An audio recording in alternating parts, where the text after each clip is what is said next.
রাসিহি লিদুনিয়াহু ওয়া আইনান ফি কলবিহি লিআখিরাতিহি।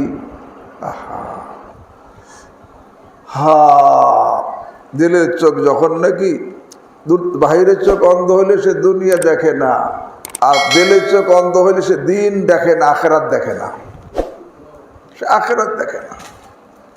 আল্লাহ, সুতরাং সে হালাল হারাম দেখে না।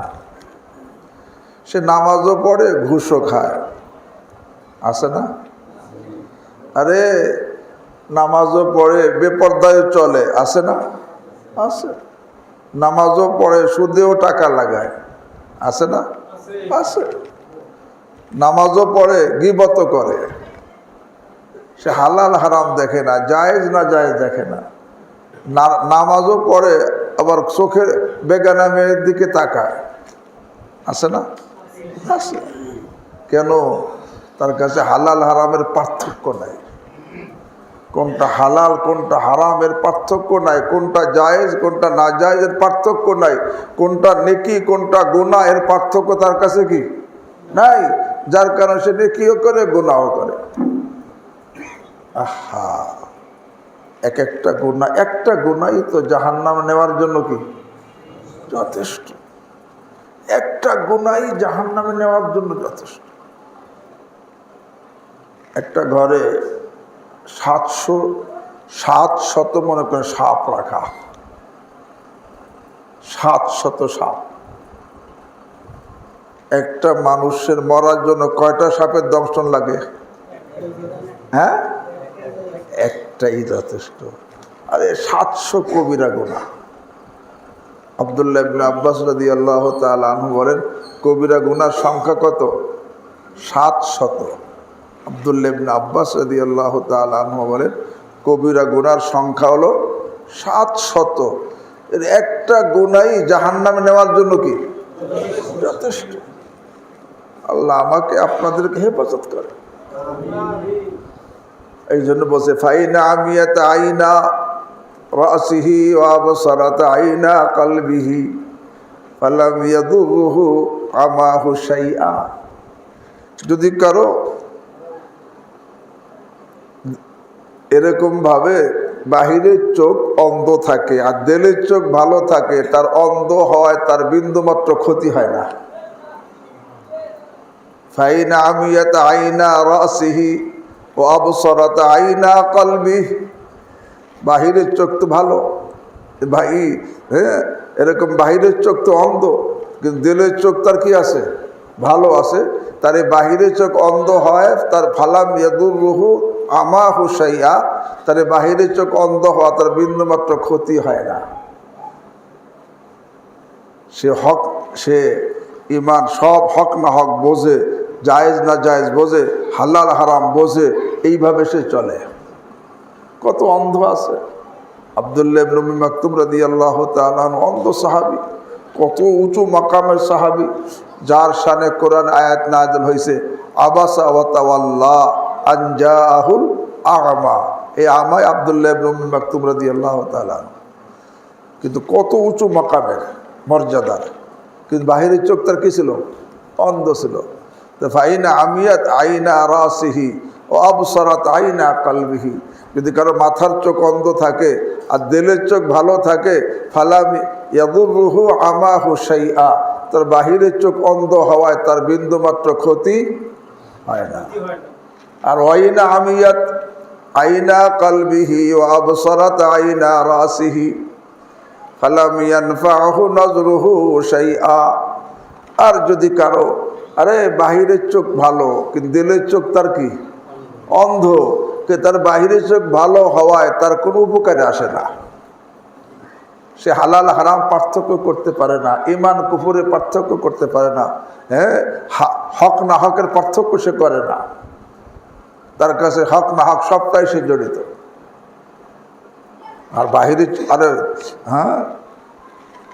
আর বাহিরের চোখ, দিলের চোখ যদি ভালো থাকে তাহলে তার কাছে সে দুনিয়ার কিছু দেখুক আর না দেখুক, সে হক আর না হক বাইসে চলে। যে তার কোনটা হক কোনটা না হক, কোনটা ইমান, কোনটা কুফুর, কোনটা তাওহীদ, কোনটা শিরক, কোনটা বেদাত, কোনটা সুন্নত, কোনটা হালাল, কোনটা হারাম, কোনটা নাজায়েজ, কোনটা জায়েজ, এই সব বাইসে সে চলে যদি দিলের চোখ ভালো থাকে এবং যে কোনো জিনিস দেখে তার থেকে উপদেশ গ্রহণ করে। আমার পীর ও মুর্শিদ আরেফ বিল্লাহ শাহ হাকিম মোহাম্মদ আখতার নব্বরুল্লাহ বরকাতা বলতেন, দেখো যে আমরাও চিড়িয়াখানা দেখতে যাই না, চিড়িয়াখানায় যাই, সমুদ্র সৈকতে যাই, বিভিন্ন জায়গা যেখানে দেখার অনেক কিছু আছে সেখানে যাই। আমার হযরত বলে আল্লাহওয়ালারাও যায়, কিন্তু আল্লাহওয়ালাদের যাওয়া তোমাদের যাওয়ার মধ্যে কি পার্থক্য জানো? হযরত বলেন আল্লাহওয়ালারা যখন চিড়িয়াখানায় প্রবেশ করে, যেই লেভেলের ঈমান নিয়ে চিড়িয়াখানায় প্রবেশ করে তার থেকে ঊর্ধ্বের ঈমান নিয়ে তারা বের হয়। প্রত্যেকটা জিনিস থেকে তারা উপদেশ গ্রহণ করে। আল্লাহ, আর আমাদেরকে যেই লেভেলের ঈমান নিয়ে প্রবেশ করি তার থেকে ঈমান ডাউনে চলে যায়, ঠিক না? সেখানে গুনাহ করতে করতে ঈমান ডাউনে চলে যায়। আল্লাহ, এই জন্য দিলের চোখ খোলা রাখতে হয়। দিলের চোখ খোলা রেখে, দিলের কান খোলা রেখে যদি কোনো একটা মাহফিলও কেউ বসে, একটা মাহফিলই তার দিনদার হওয়ার জন্য যথেষ্ট হয়ে যায়। একটা মাহফিল। আরে সাহাবায়ে কেরাম রিদওয়ানুল্লাহি তাআলা আলাইহিম আজমাইন অল্প সময় রাসূল করিম সাল্লাল্লাহু আলাইহি ওয়াসাল্লামের কাছে থাকার সুযোগ পাইছে অনেকে, এরপরে আর সুযোগ পায় নাই, কিন্তু ওই অল্পটুকু সময় তার দিনদার হওয়ার জন্য যথেষ্ট হয়ে গেছে। আল্লাহ আল্লাহ আমাদেরকে দিলের কান, দিলের চোখ খোলা রেখে দ্বীনি কথা শোনার তৌফিক দান করেন। আমি আপনাদের সামনে কোরআনে একটা আয়াতের অংশ তেলাওয়াত করছি, আর একটা ছোট হাদিস যেটা আমাদের জানা, এটা পড়ছি। এই দুইটাকে সামনে নিয়ে অল্প কিছু কথা, কারণ কথা তো অনেক হয়েছে, কথা বেশি হওয়া দরকার না, আমল বেশি হওয়া দরকার। সাহাবায়ে কেরামের সময় কথা কম হইতো, আমল কি হইতো? বেশি হইতো। যেটা শুনছে এই আমল আর ছোটে নাই। হযরত আলী রাদিয়াল্লাহু তাআলা আনহু উনি বলেন যে রাসূল করিম সাল্লাল্লাহু আলাইহি ওয়াসাল্লাম একদিন আমাদেরকে, হযরত আলী রাদিয়াল্লাহু তাআলা আনহু এবং ফাতেমা রাদিয়াল্লাহু তাআলা আনহা, ওনাদেরকে শোয়ার সময় একটা তাসবিহ শিখিয়েছেন, সুবহানাল্লাহ 33 বার, আলহামদুলিল্লাহ 33 বার, আল্লাহু আকবার 34 বার, এই তাসবিহটা শিখিয়েছেন। শোয়ার সময় তোমরা এটা পড়বা। এটা পড়া কি ফরজ? ওয়াজিব? ফরজও না, ওয়াজিবও না, সুন্নতে মুআক্কাদাও না। কিন্তু আলী রাদিয়াল্লাহু তাআলা এই আমলটা কিভাবে ধরছেন? উনি বলেন যে আল্লাহর হাবিব সাল্লাল্লাহু আলাইহি ওয়াসাল্লাম যেই দিন থেকে আমলটা আমাকে করতে বলছেন, সেই দিন থেকে আর আজ পর্যন্ত কোনো এক রাতেও এই আমলটা আমার থেকে ছোটে নাই। এমনকি উনি বলেন জঙ্গে সিফিনের যুদ্ধ হয় 1 মাস, দিন রাত যুদ্ধ চলছে 1 মাস। এক পাশে সেনাপতি আলী রাদিয়াল্লাহু তাআলা, আর এক পাশে মুআবিয়া রাদিয়াল্লাহু তাআলা, ভিন্ন মাসালা, কিন্তু ওনার যুদ্ধ চলছে। কি 1 মাস যে সিফিনের যুদ্ধ হয়েছে, এই যুদ্ধ চলাকালীনও আমার এই আমল এক রাতেও ছোটে নাই। না, কিভাবে ধরছে আমরা? যে আমল একবার শুনছে আজ ছাড়েন নাই। কিন্তু আমরা অনেক শুনি, কিন্তু কি করি না? আমল করি না। যার কারণে যেখানে সেখানেই থাকি, দিনদার হইতে পারি না। আল্লাহ, আমি আপনাদের সামনে কোরআন একটা আয়াত তেলাওয়াত করছি। আল্লাহ আমাকেও দিনদার হওয়ার তৌফিক দান করে, আমাদের সকলকে তৌফিক দান করে, এবং পরিপূর্ণ দিনদার হওয়ার পূর্বে আল্লাহ আমাদের কাউকে কবরে না নেন। আল্লাহ আল্লাহ রাব্বুল আলামিন আরহামুর রাহিমিন ইরশাদ করেন, আউযু বিল্লাহি মিনাশ শাইতানির রাজীম, আল ইয়াউমা আকমালতু লাকুম দীনাকুম ওয়া আতমামতু আলাইকুম নি'মাতি। আল্লাহ রাব্বুল আলামিন ইরশাদ করেন, আমি আজকে ওই বিদায় হজের সময় বলছেন 9 তারিখ আরাফার ময়দানে আয়াত নাযিল হয়েছে, আল ইয়াউমা আকমালতু লাকুম, আজকে আমি তোমাদের জন্য তোমাদের দিনকে পরিপূর্ণ করে দিয়েছি। আল্লাহ যে দিনকে পরিপূর্ণ করে দিয়েছেন, এই সংবাদটা কেন দিলেন কইতে পারেন? যে আমি দিনকে পরিপূর্ণ করে দিয়েছি। আল্লাহ রাব্বুল আলামিনের প্রত্যেকটা সংবাদের মধ্যে একটা আদেশ থাকে। বলে কি আদেশ? বলে আমি তোমাদের দিনকে পরিপূর্ণ করে দিয়েছি, সুতরাং তোমরা প্রত্যেকে পরিপূর্ণ দিনদার হয়ে যাও। এই সংবাদের মধ্যে কি আছে? আদেশ আছে। কি আদেশ? তোমরা সকলে কি হও? পরিপূর্ণ দিনদার হও। শুধু দিনদার না, পরিপূর্ণ দিনদার হও।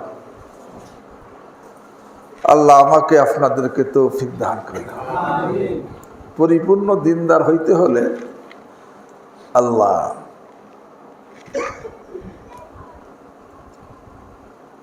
দিন কি জিনিস, হাকিমুল উম্মত মুজাদ্দিদ বিল্লাহ আশরাফ আলী থানভী নওয়ারাল্লাহ বরকাতুহু বলেন, দিন হলো আল্লাহর সমস্ত হক আদায় করা, বান্দাদের সমস্ত হক আদায় করার নাম দিন। আল্লাহর সমস্ত হক আদায় করা, বান্দাদের সমস্ত হক কি? আরে কিয়াম হুকুকিল্লাহ ওয়া হুকুকিল ইবাদ। আল্লাহর সমস্ত হক আদায় করা, বান্দাদের সমস্ত হক আদায় করা। যে আল্লাহর সমস্ত হক আদায় করলো, বান্দাদের সমস্ত হক আদায় করলো, সে হলো দিনদার।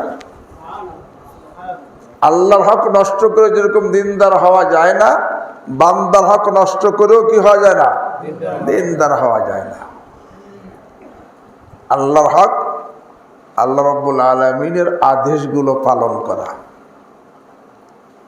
আর তার নিষেধগুলো বর্জন করা। আল্লাহর হক কি বলেন? আল্লাহ রাব্বুল আলামিনের আদেশগুলো কি? পালন করা আর নিষেধগুলো বর্জন করা। এই দুইটা হলো আল্লাহর হক। আল্লাহ রাব্বুল আলামিনের আদেশগুলো পালন করা, নিষেধগুলো কি? বর্জন করা। এইটা হলো আল্লাহর হক। আর বান্দার হক কি? বান্দার মালি হক আছে। আমি কারো মাল অন্যায়ভাবে আত্মসাৎ করব না। মালি হক নষ্ট না করা, মালি হক পরিপূর্ণভাবে আদায় করা। জানি হক আছে, অন্যায়ভাবে কারো জানে আঘাত না দেওয়া। মান সম্মান হক আছে, কারো গীবত করে বদনাম করে কারো মান সম্মান নষ্ট না করা। দিনী হক আছে, কারো দিনী হক নষ্ট না করা। মালি হক, জানি হক, মান সম্মানের হক আর দিনী হক। দিনদার হইতে হলে বান্দার মালি হকও আদায় করা জরুরি। অর্থাৎ কারো হক যেন আমার দ্বারা নষ্ট না হয়। অনেকে আছে বোনের অংশ দেয় না, সে বোনের হক কি করলো বলেন? নষ্ট করলো। আছে না? বোনকে তারা হক দেয় না। বাপ মারা গেছে, বোন এখন অংশীদার, এখন বোনকে দেয় না, বোনকে ঠগায়, লামসাম দিয়ে দেয়, অথবা শুধু রেকর্ডে নাম দিয়ে দেয়, কিন্তু ভোগ করতে তাকে কি দেয় না। সে বোনের হক নষ্ট করতেছে। ব্যবসা করে, মাপে একটু কম দেয়, আছে না? মালে একটু ভেজাল দিয়ে দেয়, মালি হক নষ্ট করা। হ্যাঁ, এরকমভাবে শ্রমিক কাজ করে, বেতন নেয় কিন্তু ফাঁকি দেয়, বেতন পুরে নেয়, আছে না? তো মালি হক নষ্ট করা, যে আমার দ্বারা যেন কারো একটা পয়সাও যেন নষ্ট না হয়। আল্লাহু আকবার। এক দিনদার মেয়ে কিতাবে তার ঘটনা লেখছে। এক দিনদার মহিলা, তার স্বামী শয্যাশায়ী, মুমূর্ষ অবস্থা, স্বামীর পাশে বসে স্বামীর খেদমত করতেছে রাত্রিবেলা। পরে স্বামী রাত্রি মারা গেছে। মারা যাওয়ার সাথে সাথে মহিলা কি করছে, ওই যে বাতি জ্বলতেছিল বাতিটা নিভেই দিছে, সাথে সাথে বাতি নিভেইয়া আর একটা বাতি ধরাইছে। লোকেরা জিজ্ঞাসা করলো যে আপনি এই কী ব্যাপার, একটা বাতি নিভেইলেন নাকি, আবার একটা বাতি জ্বলতেছিল সে নিভেই দিলেন কে? পরে আর একটা ধরাইলেন কে? দেখো ওই যে আগের বাতিটা আমার স্বামীর বাতি, স্বামীর টাকা দিয়ে কেনা বাতি, তেলও স্বামীর টাকার কেনা, এখন স্বামীর বাতি, স্বামীর তেল, এখন সেই বাতি জ্বালাইয়া আমি স্বামীর খেদমত করতেছিলাম। এখন স্বামী যেই মুহূর্তে মারা গেছে, এখন আর এই বাতির মালিক স্বামী নাই, সব অদৃশ্য হয়ে গেছে। এখন আমার একার জন্য এই বাতি জ্বালানো জায়েজ নাই, এই জন্য আমি নিবেই দিছি, আমার ব্যক্তিগত বাতি জ্বালাইছি। আমাদের অবস্থা কি?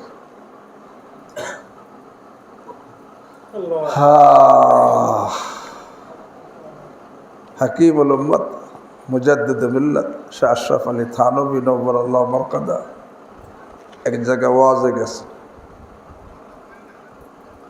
ওয়াজের পরে সেখান থেকে ফিরবেন, কিন্তু সেই জায়গাটা ভিতরে, ওখান থেকে রেল স্টেশনে আসতে হবে, পরে ফিরবেন। তো রেল স্টেশন 22 মাইল দূর, আসতে হবে ঘোড়ার গাড়িতে, আর ট্রেন আসবে রাত 9টায়। ওই রাত 9টার ট্রেনে উনি যাবেন, ফিরবেন। তো যেহেতু 22 মাইল পথ ঘোড়ার গাড়িতে আসতে হবে, রাস্তাও তো পাকা না, মাটির রাস্তা, এই জন্য উনি জোহরের নামাজ পড়েই ঘোড়ার গাড়িতে উঠে বসছেন, যাতে সময় মতো ট্রেন ধরতে পারে। কিন্তু আবার বৃষ্টি হইতেছে, ঘোড়ার গাড়িওয়ালা খুব দ্রুত চালাইছে, বৃষ্টি ভাব, ঘোড়া ঘুরাইতেছে, খুব দ্রুত চালাইছে। মাঝে একজন, এই প্রতিমধ্যে এক জজ সাহেবের সঙ্গে সাক্ষাৎ হয়েছে থানভী রহিমাহুল্লাহ। এরপরে ঘোড়ার গাড়িতে দ্রুত চালাইছে, আসরের সামান্য পরে, মাগরিব অনেক বাকি, এমন সময় এই ঘোড়ার গাড়ি স্টেশনে পৌঁছে গেছে। কিন্তু স্টেশনটা ছোট স্টেশন, কোনো যাত্রী ছাউনি নেই, শুধু একটা টিকিট মাস্টারের ঘর আছে। আর ওই যে পশ্চিম, ওই সময় বৃষ্টি হইতেছে। থানভী রহিমাহুল্লাহ পেরেশান যে এখনও মাগরিব হইতে অনেক বাকি, এখন বৃষ্টি হইতেছে, আর ট্রেন আসবে রাত 9টায়, এখানে কোনো যাত্রী ছাউনি নাই, এত সময় ভিজতে হবে। একটু মনে মনে মানুষ হিসেবে একটা চিন্তা আসে। ওখানে যাওয়ার পরে ওই হিন্দু টিকিট মাস্টার বের হয়ে আসছে। হিসাবে মৌলভী আশরাফ আলী কোন হয়? মৌলভী আশরাফ আলী কে? बोलते थे मैंने कि आइए आपके बैठने के लिए मैंने जगह का इंतज़ाम किया है, আসেন আপনার বসার জন্য জায়গার ব্যবস্থা করছি। দেখে যে উনি ওই যে টিকিট মাস্টারের একটা রুম, পাশে আর একটা স্টোর রুম, যেখানে সামানপত্র থাকে, সেই সামানপত্রের রুমে সামানকে গুছা এক পাশে রেখে ওখানে জায়গার ব্যবস্থা করছে। ওখানে গিয়ে হযরত থানভী রহিমাহুল্লাহ বসাইছেন। বাইরে বৃষ্টি হইতেছে। আল্লাহ, এখন সন্ধ্যা ঘনায় আসছে। থানভী রহিমাহুল্লাহ খুব পেরেশান হয়ে গেছে। কি পেরেশানি? যেই লোক এখানে সামান এক পাশে সরাইয়া বসার ব্যবস্থা করছে, ট্রেন তো রাত 9টায় আসবে, এত সময় সে অন্ধকারে রাখবে না, সে একটা বাতি অবশ্যই কি দিবে। এটা কিন্তু পেরেশানি কি তাহলে? বলে সে তো সরকারি চাকরিজীবী, সে, তাকে সরকার তেল দেয়, সরকারের বাতি, সরকারের তেল সরকারি কাজের জন্য সরকার দিয়েছে, কোনো ব্যক্তিকে দেওয়ার জন্য দেয় না। এখন এই হিন্দু বিচারা তো আমাকে সেই সরকারি তেলের বাতি ওইটা আমাকে ধরাই দিবে, এই আলো তো ব্যবহার করা আমার জন্য জায়েজ হবে না, আমার জন্য জায়েজ হবে না। তাহলে এখন জায়েজও হবে না। এখন যে আমি বলি যে জায়েজ নাই, হিন্দু বিচারা জায়েজ না জায়েজ কি বুঝবে? সে তো উল্টো উপহাস করবে।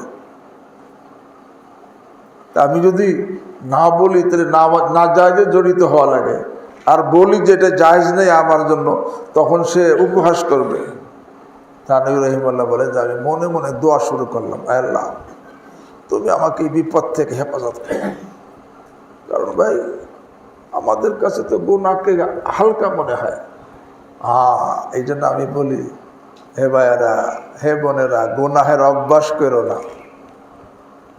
গুনাহের অভ্যাস হওয়ার আগে গুনাহ করা কঠিন, আর অভ্যাস হওয়ার পরে গুনাহ ছাড়া কঠিন। কি কইছে বলেন? কারণ গোনা যার অভ্যাস নাই তার জন্য গোনা করা কি বড় কঠিন, আর যার অভ্যাস হয়ে গেছে তার ছাড়া কি কঠিন, কারণ সে তাকে গুনাই মনে হয় না।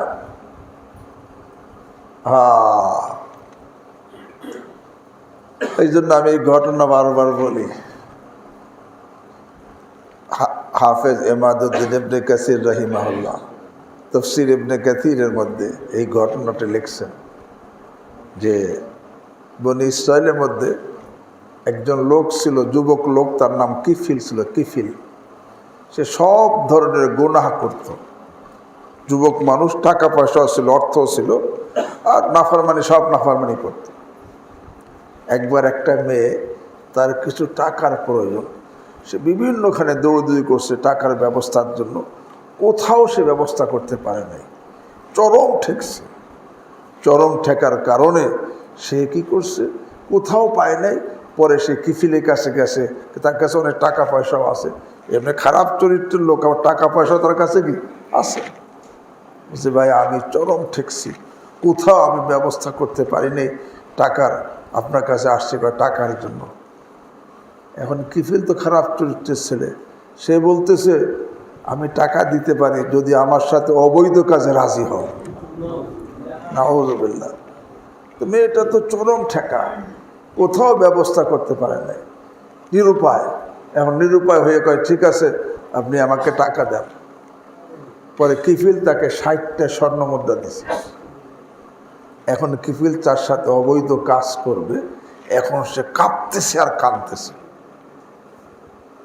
এখন কিফিল বলে যে আমি কি তোমার সাথে জবরদস্তি করছি? কই যে না। তো কেন তুমি কাঁপতেছো, কেন কাঁদতেছো? বলে এই জন্য জীবনে আমি এই পাপ কোনোদিন করি নাই, এই পাপ আমি জীবনে কোনোদিন কি করি নাই, এই জন্য আল্লাহর ভয়ে কাঁপতেছি আর কাঁদতেছি। সে ভয়ে কাঁপতেছে কাঁদতেছে কেন? তার পাপের অভ্যাস কি ছিল না। আর কিফিল পাপ করতে চায় কেন? তার কি অভ্যাস ছিল। বোঝেন নাই? এই জন্য বলি ভাইয়েরা বোনেরা, পাপের অভ্যাস করো না। অভ্যাসের আগে পাপ করা কি কঠিন, আর অভ্যাসের পরে ছাড়া কঠিন। এখন আল্লাহর কি মেয়েটা যখন নাকি আল্লাহর ভয়ে কাঁপতেছে আর কাঁদতেছে, এর একটা প্রভাব উপর পড়ছে কিফিলের উপর।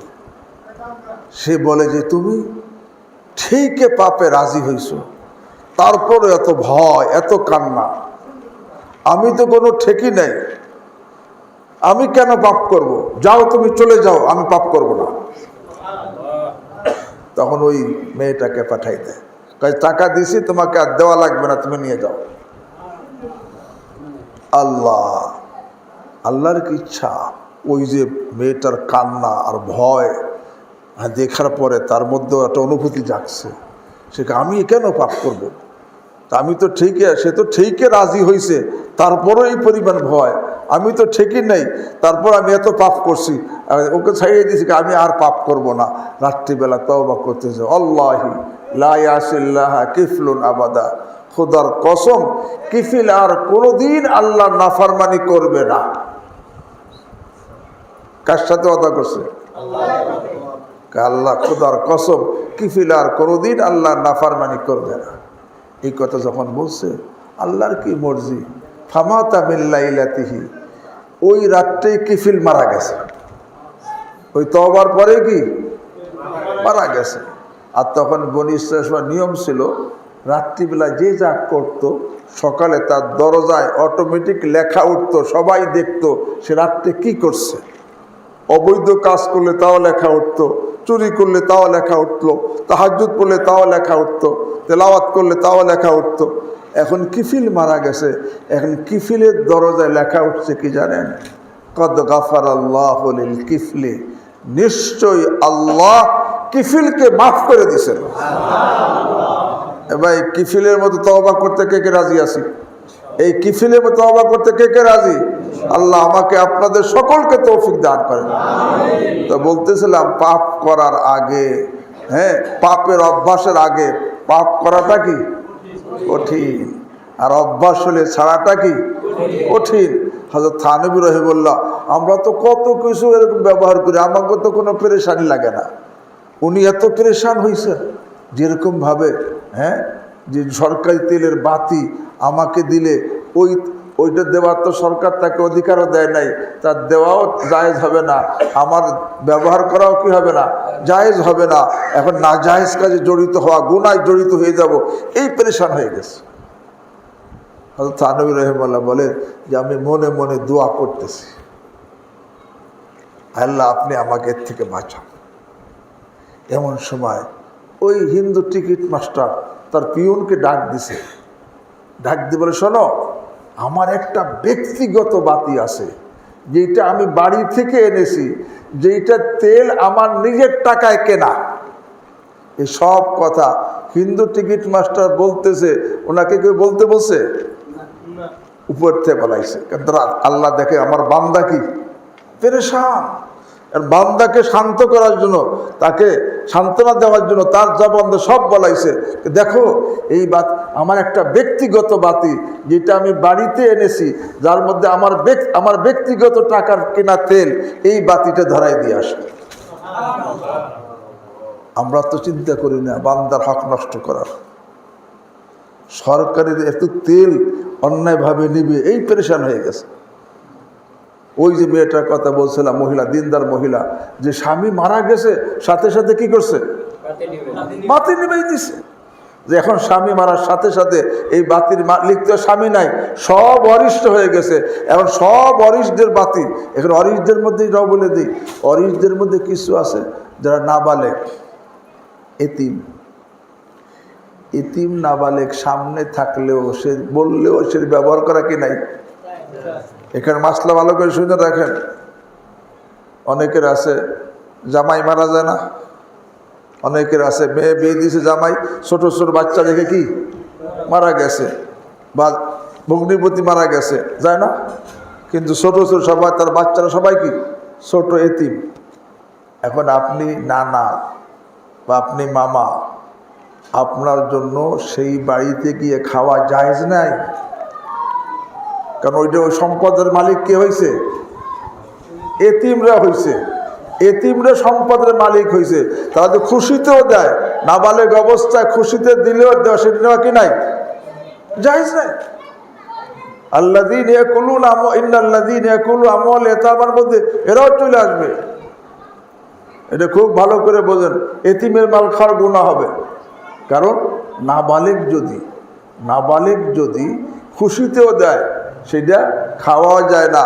নাবালেগ দান করলে, মসজিদ দান করলে নেওয়া যায় না, মাদ্রাসা দান করলেও কি করা যায় না, নেওয়া জায়েজ নাই। যে নাবালেগ মালিক, সেটা সে খুশি হয়ে দিলেও নেওয়ার কি নাই। হ্যাঁ, বালেগ হওয়ার পর তার দেওয়ার খাওয়ানো সব কি আছে, তার জন্য বৈধ, কিন্তু নাবালেগ অবস্থায় সে দেয়, সে নেওয়া কি নাই, জায়েজ নাই।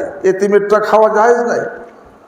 আল্লাহ তো বলতেছিলাম, ওই যে সেই মহিলা বলতেছে, এখন তো মালিক হয়ে গেছে সব ওয়ারিশরা, আমার একার জন্য বাতি জ্বালানো কি নাই, জায়েজ নাই।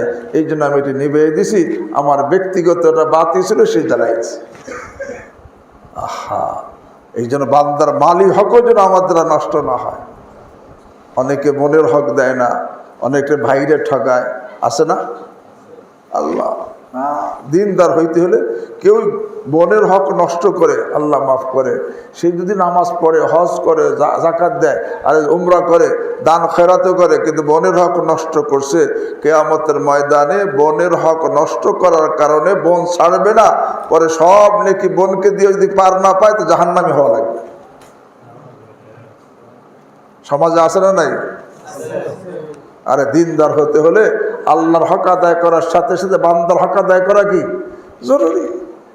এমনিভাবে বান্দার মালি হক আর জানি হক, অন্যায়ভাবে কাউরে আঘাত দেওয়া, দুর্বলে আঘাত দিলাম, বিবির দিলাম আঘাত, ছোট ভাই যেটাকে অসহায়তার আঘাত দিলাম, অন্যায়ভাবে আঘাত দিলে কিয়ামতের মধ্যে সে ছাড়বে না। এই জানি হক নষ্ট করা হয়। এমনিভাবে কারো মান সম্মান, আমি কারো বদনাম করে গীবত করে তার মান সম্মান নষ্ট করলাম, সে কিয়ামতের মাঝে ছাড়বে না। এমনি দিনই হক নষ্ট করা, দিনই হক নষ্ট কেমনে করা হয়? এটা সবাই না, মনে করেন যারা উস্তাদ, ছাত্রদের হক ছাত্রদের ঠিক মতো পড়ায় না, দিনই হক নষ্ট করে। আমি ইমাম সাহেব আমার মাসলা জিজ্ঞাসা করছে, আমি জানি না, আমি এটা ভুল মাসলা দিয়ে দিলাম, এখন যে ভুল আমল করা শুরু করলো, আমি তার দিনই হক কি করলাম?